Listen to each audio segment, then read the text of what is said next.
어떤 인기 강사가 아빠들만 모인 자리에서 강의를 시작했습니다.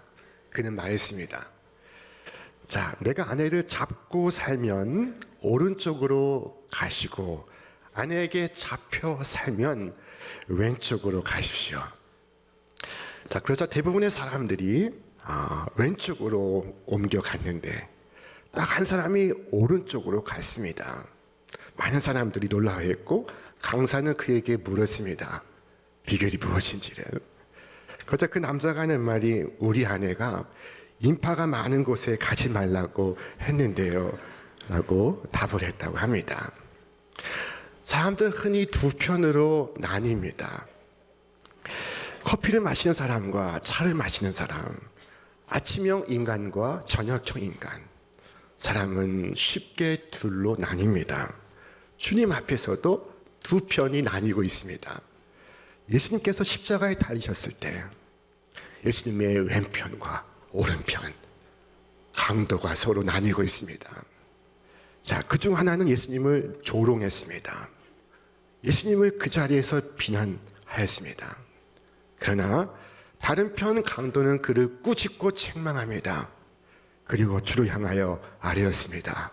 주여, 오늘 주님의 나라에 임하실 때 나를 기억하소서. 주께서 그에게 말씀하셨습니다. 네가 오늘 밤 나와 함께 낙원에 있으리라. 십자가 위에서 두 편이 나뉘고 있습니다. 예수님의 왼편과 오른편.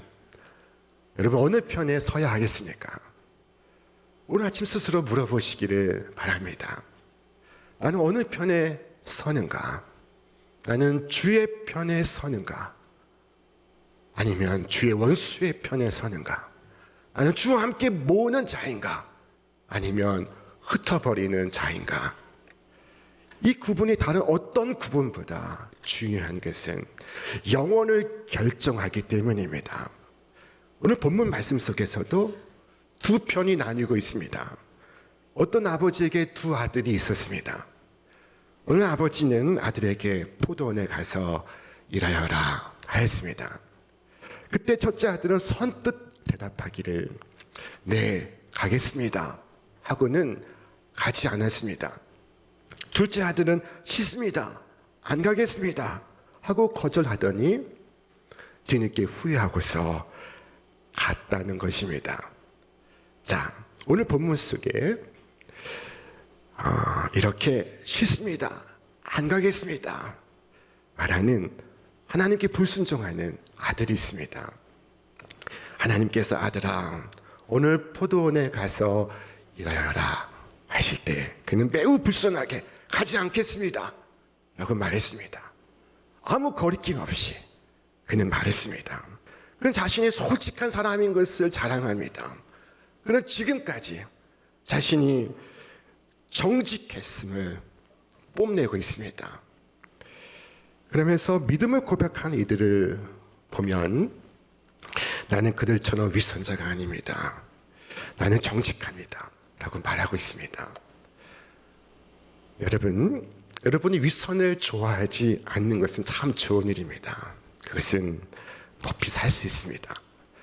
그러나 그 이유 한 가지만으로 자신이 우월하다는 생각을 한다면 다시 생각해 보시기를 바랍니다. 도둑이 자신을 가리켜서 자신은 위선적이지 않다고 말할 때 그가 진실한 사람이 되는 것은 아닙니다. 도리어 나는 하나님을 무시한다고 자부하는 사람이 되는 것입니다. 장차 마지막 때 그가 주의 심판대에 설 때 그가 주의 원수라는 것을 식별하는데 별 어려움이 없을 것입니다.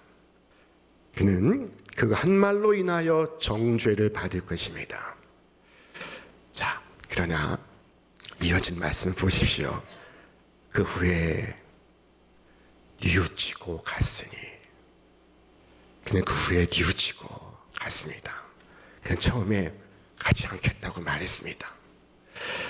그러나 마음을 바꾸고 아버지의 말씀을 따르고 있습니다. 그가 이제 주의 말씀에 순종하고 있습니다. 그리고 그가 포도원으로 갔습니다. 그는 열심히 수고했고 기쁨으로 일했습니다. 저는 이와 같은 자들이 천국에 많다는 것을 여러분에게 고지합니다.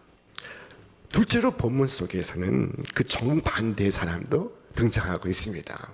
그는 가겠습니다 하고는 가지 않은 첫째 아들입니다. 그는 예배에 참석합니다. 그러나 믿지는 않습니다. 그는 찬송을 부릅니다. 그러나 그의 마음으로 부르지는 않습니다. 그는 경건한 것 같으나 실상은 형식과 의식만 지키고 있습니다. 그가 정말 믿었다면 그는 지금 행하는 바와 전혀 다르게 행동할 것입니다. 그는 겉으로는 순종하는 좋은 아들이었지만 실상은 아버지의 명령을 거역하고 있습니다. 아마 누군가 그에게 묻는다면 그는 대답했을 것입니다. 저 노인께서 서운해하실까 봐 가겠다고 말씀드린 것뿐입니다. 여기에 문제가 있습니다. 사랑한다고 하면서 사랑이 없습니다. 거룩하다고 하면서 거룩이 없습니다. 봉사한다고 하면서 봉사가 없습니다. 경건의 모양은 있으나 경건의 능력은 없습니다. 일시적인 감동을 받으나 마치 파도처럼 다시 썰물처럼 물러갑니다. 거기까지입니다. 그가 그렇게 드리는 기도, 그가 참여하는 예배, 그가 부르는 찬송, 그 모든 것은 장차 그 자신을 정죄하는 증거가 될 것입니다. 그러므로 조심하시기를 바랍니다. 세리와 창기들과 달리 그는 아직도 회심하지 않고 있으며 아직도 실행하지 않고 있습니다. 그는 하나님 없이 살고 있습니다. 그리스도 없이 살고 있습니다. 오늘 말씀 속의 둘째 아들은 세리와 창기를 말한다고 주께서 해석하셨습니다. 자, 세리 마태와 막달라 마리아가 대표적 인물들입니다. 그들 누구나 다 아는 죄인들입니다. 그러나 하나님 말씀을 듣고 뉘우치고 회개하였습니다. 하나님의 사람이 되었습니다. 그들의 회개 속에는 의와 진실이 있습니다. 그러면 첫째 아들은 누구를 가리킬까요? 그들은 하나님의 영광을 말하고 아멘, 아멘 해놓고는 하지 않는 윗선적인 종교인들을 말하는 것입니다. 그들의 의식과 형식은 지키나 실상은 하나님을 거역하며 불순종하는 사람들입니다. 우리는 예배드리며 찬송을 부르며 기도를 합니다. 여러분, 그때 여러분의 기도는 하나님께 예 라고 답하는 것이라는 사실을 알고 있습니까? 여러분이 부르는 찬송은 주께 예하는 것이며 우리가 드리는 예배는 주께 예 하는 것이라는 사실을 여러분 알고 있습니까? 이후로는 불평 없이 주의 뜻을 따를 뿐입니다. 그리스도께서 이 땅에 오신 것은 이 성탄의 계절에 높고 높은 곳을 넘어 이 낮고 낮은 곳에 오신 것은 하나님께 예하신 것이었습니다. 구주께서 십자가를 지신 것은 하나님의 뜻에 예한 것이었습니다.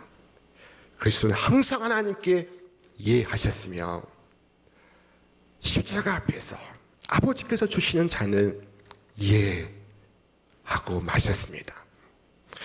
성경은 이렇게 증거하고 있습니다. 하나님의 아들 예수 그리스도는 예하고 아니라 함이 되지 아니하셨으니 그에게는 예만 되었느니라.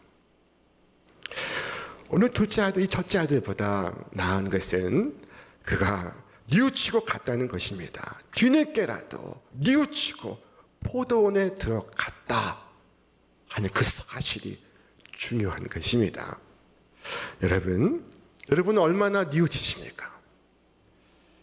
내가 아무리 정당하다고 하는 생각도 주님의 뜻 앞에 얼마큼 내려놓고 있습니까?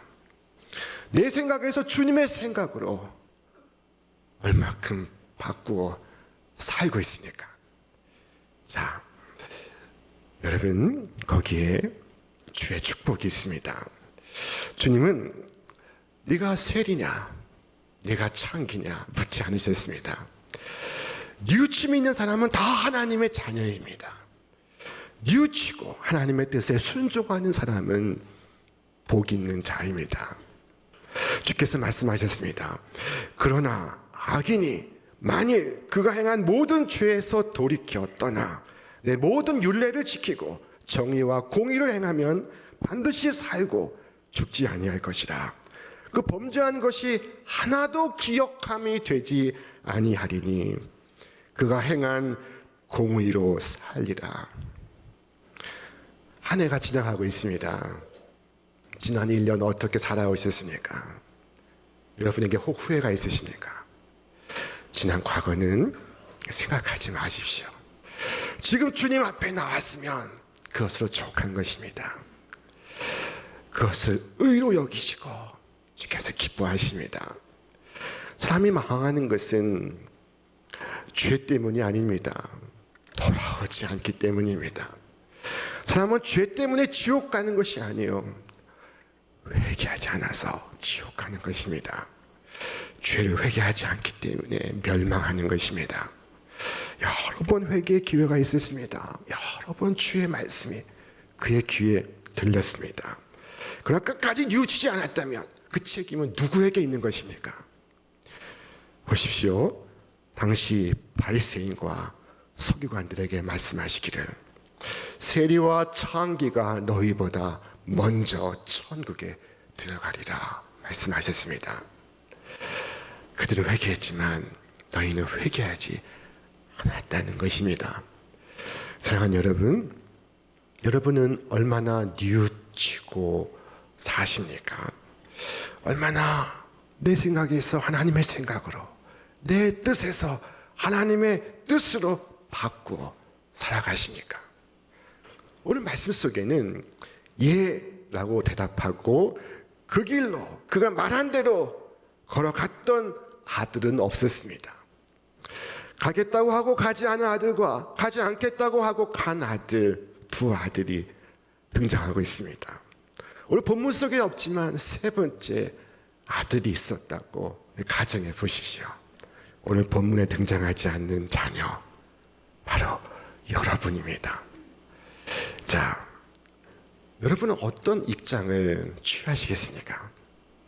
세 번째 자녀는 앞서간 두 형의 모습을 지켜보았을 것입니다. 그리고 아버지의 그 상한 마음을 곁에서 생생하게 느끼고 있었을 것입니다. 그리고 그는 오늘 포도원에 가서 일하겠느냐 묻는 아버지의 말에 두말 없이 가겠습니다 대답하고는 그 길로 갔을 것입니다. 이처럼 가겠다고 대답하고 그대로 가는 아들이 있다면 아버지께 얼마나 큰 기쁨이겠습니까? 아버지의 마음을 얼마나 시원케 하였겠습니까? 사랑하는 여러분, 주께 고백한 후에는 고백한 대로 살아가시기를 주의 이름으로 축원합니다. 하나님께서 나를 부르심은 하나님의 큰 은혜입니다. 선한 아버지가 나를 부르심은 아버지를 위해서가 아니라 나를 위해서입니다. 나의 안전과 나의 기쁨과 나의 행복과 나의 자유를 위해서입니다. 주의 부르심은 우리의 죄의 굴레로부터 우리를 자유케 합니다. 예수님께서 예루살렘 성에 입성하실 때 예수님께서 제자에게 말씀하셨습니다. 나귀 새끼가 매어 있는 것을 네가 보리니 풀어 끌고 오라. 만일 누가 너희에게 어찌하여 푸느냐 묻거든 주께서 쓰시겠다 하여라. 주님께 부름받는 그 순간 이 나귀가 매임에서 풀려나고 있습니다. 이 나귀가 묶임에서 풀려나 자유를 얻고 있습니다. 오늘 세상에 많은 사람들이 묶여 있습니다. 어떤 사람은 인간 관계에 묶여 있습니다. 어떤 사람은 자기 자신에게 묶여 있습니다. 어떤 사람은 술과 마약에 묶여 있습니다. 어떤 사람은 돈에 묶여 있습니다. 어떤 사람은 이단 사이비에 묶여 있습니다. 어떤 사람은 각양각색의 죄악에 묶여 있습니다. 그러나 주의 부르심은 나를 자유케 합니다. 선하신 아버지의 부르심은 우리 모든 매임으로부터 풀어 자유케 합니다. 오늘 주의 부르심은 나를 자유케 합니다. 주의 권세로부터 우리를 자유케 합니다.